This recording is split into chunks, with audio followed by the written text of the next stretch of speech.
Gav, how you been feeling? Yeah, I've been feeling good. Yeah, personally, yeah, great. Obviously, as a team, up and down a little bit. Obviously, like our form last couple of weeks, but yeah, overall feeling good. You put together a few games in a row now. Haven't been able to do that for a while. Do you worry? Do you have full confidence in the body at this point? Yeah, I'm just happy to be out there. Really, not too worried yet. I've had a good pre-season. I've done all the prep I need to do to try and stay out there as long as possible. But yeah, obviously injuries can happen, but I'm hoping not to me. But yeah, no, it's all been pretty positive on that front. That's the longest trip, which means it's the hardest recover. How have you pulled up? I actually pulled up all right. Yeah, not too bad. It was a long trip for us, but we're pretty used to it now. So, but yeah, no, I pulled up pretty well. I think everyone pulled up pretty well. So, 6-day break now into Bombers. So we're switched onto that. Continuity is the thing that the team has lacked completely, individually and collectively. Do you find your confidence and momentum and ability growing the more you play after missing so much, do you think? Yeah, it definitely helps with the continuity side and having a steady, I guess, 24, 26 sort of you rotating through most weeks. It definitely helps on the field and off the field. So it's been good to string that together the last few weeks, or since the start of the year really. Obviously missed a couple of boys on the weekend, but overall it definitely helps with that side of things and the game plan, understanding of your teammates, all these little things that we probably lacked the last few years. So hopefully it stays that way and we can keep building.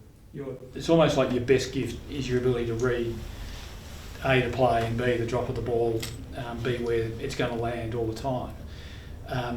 That seemed to come straight back to you at the start of the season, even with all the footy you've missed. Was it as easy as it looked, or did it take a while? No, I think it's just a natural thing. To be honest, I don't train it for say. I don't overdo it. I guess I train as normal as most. Maybe I'm lucky in that space. That's a strength of mine, I guess. So yeah, I've just trained as normal, and to be honest, the main focus has really been on the body and getting that right, so I can go out there and play as much as possible. So yeah, I guess that's just a natural part of my game, I guess, in a way. What's allowed you to string games together with your body specifically this year? What's changed in your ability? We obviously went to Aspinall, which has been well documented in the off season. So we did that, had our own, tweaked a few things to make the program a little bit more personalised, and then just continually actually training, getting a full pre-season in. We've obviously got Matty Innes in from the Western Bulldogs, who's brought a new sort of look of the way training is, which has helped. So yeah, there's a lot of different factors, but yeah, most of it's just trying to get some continuity and be on the track as much as possible. More is better rather than less is more sort of scenario? Yeah, more is better pre-season, and then as the season goes on, you probably just want to gear up as much as you can for game day. So the older boys, as you see, are loping around a little bit earlier on the week and then get up for main training. So yeah, a bit of both. So are you aware in the back of your head how you feel each day, and am I pushing too much? Is there a concern coming up, or are you confident now that everything is just normal when you're feeling sore from a game and stuff? Yeah, well, it's normal to feel sore, yeah, obviously after a game, but yeah, for me it's just trying to get up for every session I can, because like I said before, the more you can sort of get in, the better you are. So yeah, I'm just trying to get up for training and help the boys on the track as well as on the field. So it's obviously different each week, but I didn't realise everyone wanted to know how well I feel all the time.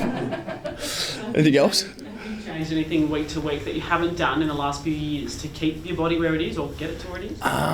No, I don't think I have. I think I've tried to adjust over the last 3 years to obviously drop a bit of weight, get a bit fitter, a bit stronger. You're always trying to improve, obviously, no matter how old you are. So I've sort of had that mindset the last few years. I've got a bit unlucky with injuries, but no, I think the Aspinall program and Matty Innes, killer in our weights, we've just catered the program that's helped.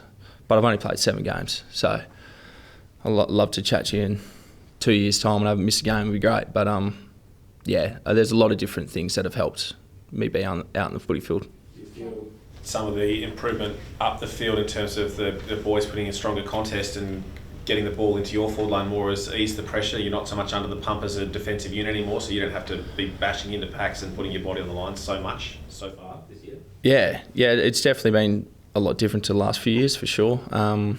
Obviously, it starts with the stoppage stuff as well. That's been great, and obviously the more times we're kicking goals or it's on the forward line, the less we have to do down back. So yeah, of course, it's always great. But yeah, if we've got to do that down back, we will as a group. But yeah, overall, it's been good to see us score when we're getting it in there. We just need to try to get it in there a little bit more. How big of a boost will Barris be if he will be back this weekend, hopefully? Yeah, it'd be great to have him back. Obviously, we missed him on the weekend. I think he's pretty unlucky with his decision, but yeah, it'd be great to have him back, along with Harley and Noah. Hopefully, we get them all back would be great. Yeah, Harley's back from Melbourne. Is he pleased to be reunited? I know it's only a few days, but back with teammates. Yeah, of course. He obviously needed a bit of a spell, and I think the club managed that really well for him. And obviously, he's different to most people, most 19-year-olds and most footballers really, with the hype and the pressure and everything around him. So I think the club's done well to handle that in the right way, and hopefully we've got him for the rest of the year now. In the middle of 2021, when a few of you had a few dents and minor mishaps, and it felt like as soon as you were technically available, you were raced back into the team so that the names looked good on paper, but the team didn't necessarily function that well. Is the club managing that sort of stuff differently now? I mean, with Harley, sit him down for a week, make sure he's okay. They seem to be getting a good outcome with you and a couple of others.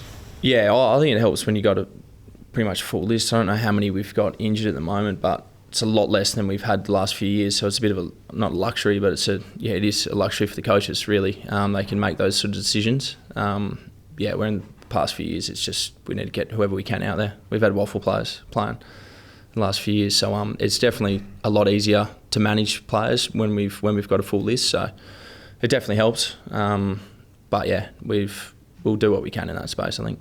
Elliot Yeo played his 200th.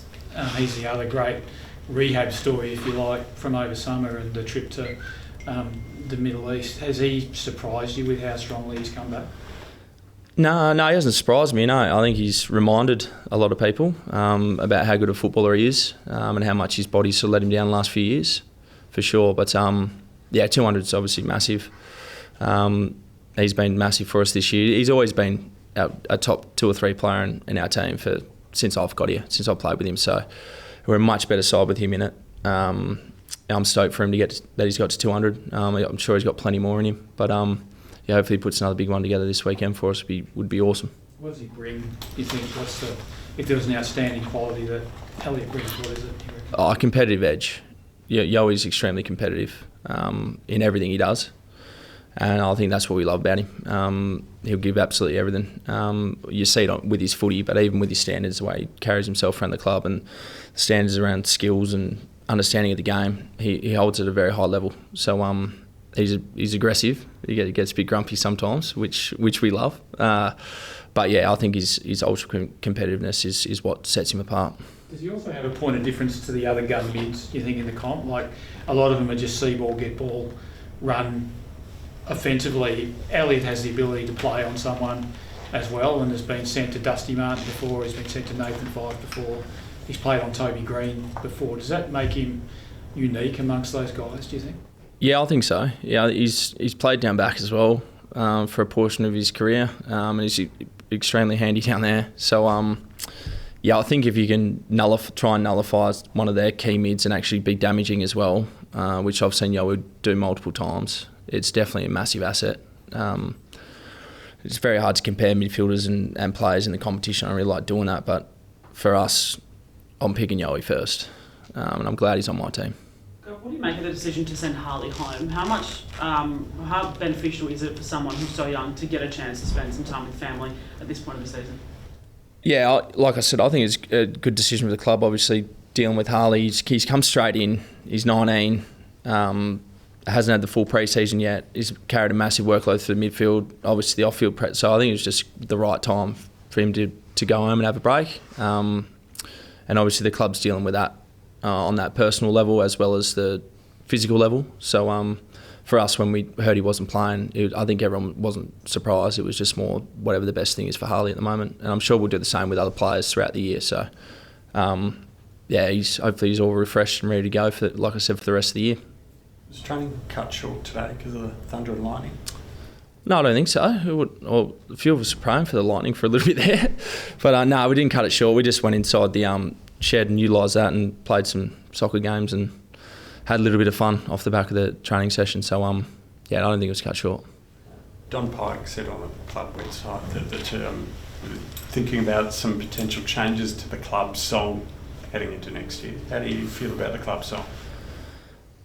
Look, whatever. Whatever's going on. It doesn't really bother me as long as we're singing it. Whatever it is, and whatever it suits the fans and the club. Obviously, I don't make those decisions, so whoever's making those decisions, we back them in to make them. And as long as we can sing it after every game, would be great. But we'll wait and see. That's the first I've heard of it, so looking forward to hearing it. Are you going to tap Jake Waterman on the shoulder and ask him to slow down? He's shutting the door on your chances to move up forward occasionally. Yeah, he's killing me. The Duck, we're calling him the Duck at the moment. Jakey Waterman, he's flying. He's had a great pre-season. He's worked his ass off, so I'm not surprised. He's got obviously a bit more of opportunity with Oscar not there at the moment, and he's grabbing it with both hands. So, I hope he stays up there. I'm more than happy to stay down back and let him take all the glory. But it's good to see he's getting some reward for his effort. You expect Harry to stay in the side this week with Tom coming back as well? Oh, that's obviously it's a match committee decision, but I'd love to have the both of them for sure. So ideally I'd love to keep the whole back line in the team. I'm very biased towards the backs, but that's obviously a match committee thing. But I thought Harry did really well for his first game back for a little while, and he's obviously interrupted last year as well. So he had a massive effort on the weekend. Do Essendon represent any specific challenges, you think, for a defence? We haven't dug too deep into them yet. We've obviously just reviewed the game on the weekend, so we will throughout the week and have a look. But they're a significantly better team than last year, and they've got threats all over the ground. So we'll dig a bit deeper throughout the week and identify some key areas that we need to either match them in or nullify them in. And it should be a good contest, and looking forward to seeing all the fans get out on Saturday night. Someone like Langford is kind of like it requires a slightly different match-up to other dangerous forwards that are capable of kicking 4 or 5 in the game. Yeah, definitely. They got a pretty dangerous forward line. Obviously, Langford's string is different as well to match up on, and they got some good quality talls and good quality smalls. So as a back line, I think we'll review that throughout the week and see what the best matchups are. And we'll go over it a bit deeper throughout the week.